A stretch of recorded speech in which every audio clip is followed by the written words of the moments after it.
Welcome back. Are you ready for another story? Well, today I'm going to be a little goofy and put on the silly hat and read you a story in the Soulsborne genre. Now, I know these stories can be quite scary, but no need for worries as I'm here to ensure safe telling. Now, as always, if you're interested in the game, please go play it yourself, as I'll be telling the entire story here. This story in particular may not be fun to reread, as such, listen ahead at your own risk. Without further ado, let's get into this harrowing tale of unaliving peaceful giants.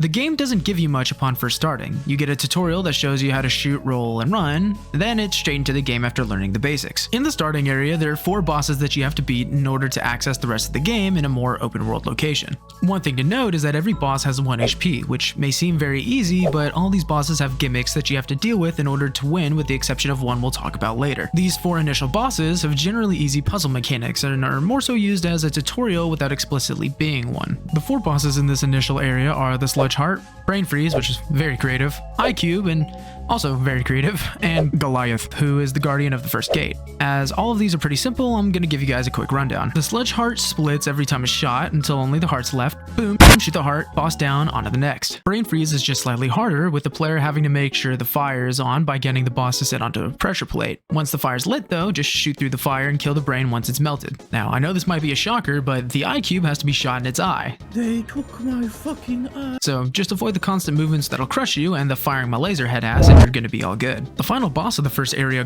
Goliath, is actually really easy. You can activate the fight and hide in the back where he can't hit you until you can get his hands to move and shoot his heart.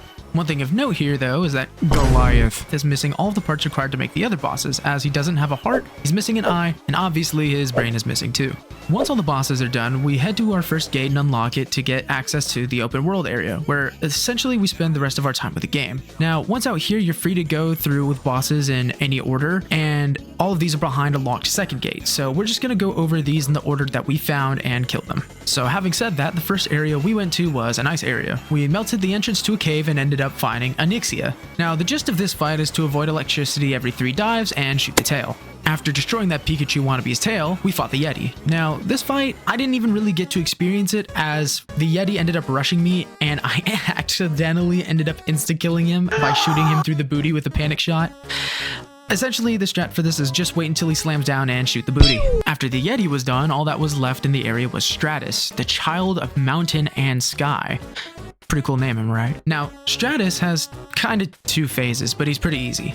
The first is just getting his laser to shoot through his teeth, and phase 2 is exactly the same, but he kind of sinks his head sometimes. Now, this is annoying because we're supposed to shoot right into his mouth. But once we shoot right into his mouth, the fight's over.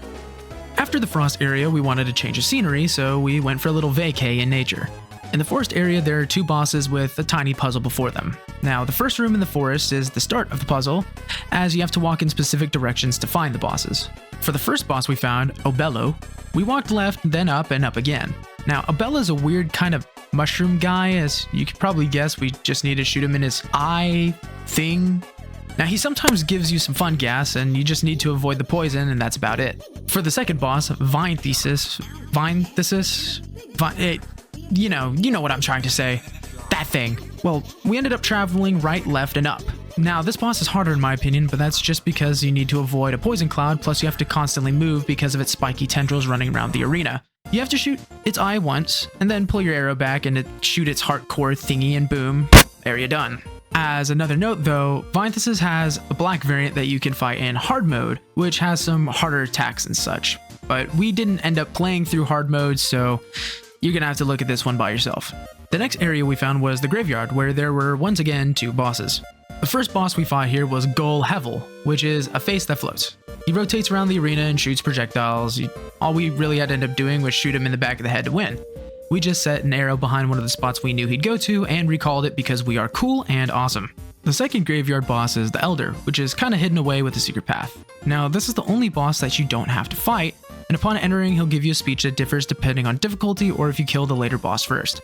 His speeches vary, but they give you some backstory on what's happening. His first speech just kinda says that he hopes everything is worth it, and then you kill him.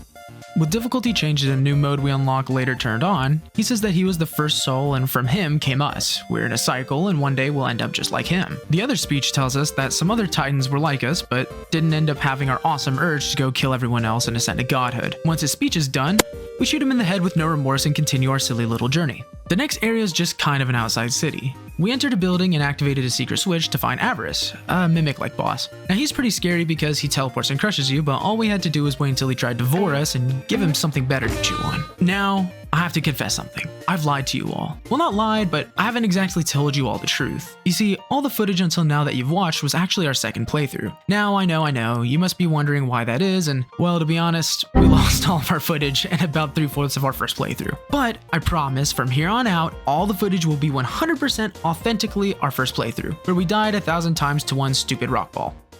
Before we get into the rest of the video, I just want to ask y'all to please leave a like, comment your favorite part of the video or about the game, and please subscribe if you think we're doing a great job. We're pumping out a lot of videos recently, and any help and engagement helps with the algorithm tremendously. Now without further ado, let's get into the rest of the video. Anyways, the second boss in the outside city was Knight Elhanan. Now, he kinda has two phases, but not really. First, we shot his arrow and then his armor came off. After the armor came off, all we had to do was be quick enough to shoot him and end the fight. The only real hazard during this fight was avoiding the arrow. The last area behind the locked second gate was the lava area. Now the first boss we came across was Gul Kayan, or as we like to say, Spiky Guy. The goal of this fight is to shoot the back of his head. Unfortunately, he really does not like showing us the back of his head. He loves to attack with his spiky hands and ends up spinning like Sonic for some reason. This fight is one of the tougher ones in our opinion, and we only killed him with a well-timed shot during his supersonic spin attack. Once he was done, we found Roll Kayan, or as we like to call him, Dumbass Ball Who Sucks. This took us so long for no reason. I really couldn't even tell you why. We just kept dying to his fire and getting crushed.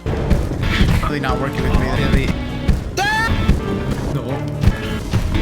But eventually, we Hail Married a shot and caught him lagging. The final boss before the final area of the game was Mole Kayan, and she wasn't that bad. She was behind a lava fall, and her fight boiled down to getting her to activate her own bomb by pulling her towards it with an arrow, then quickly shooting her again to end the fight. After finishing the lava area, we walked over to and opened the second gate. Once through, it was time to beat the final two bosses. The first was Gulset, who is a more upgraded version of the final boss in the first area. First, we had to get both fists to activate pressure plates, and then we had to shoot his heart. Now this may sound easy, but his weak point closes so fast that you really only have a split second to shoot him, so this took us way more tries than I'd like to admit. Once Gulset was finished, it was time for the final boss, the Soul. Now, the Soul essentially clones us and uses our arrows and floating projectiles to attack us. If we call our arrow back when the Soul's arrow is on the ground, then we can call its arrow to us. But unfortunately, even though you would like to hear otherwise, this just kills us and makes us very sad. In order to beat the Soul though, we dodged its arrow until it dashed out of its white energy armor stuff, where I made a quick shot to the main body and finished the game.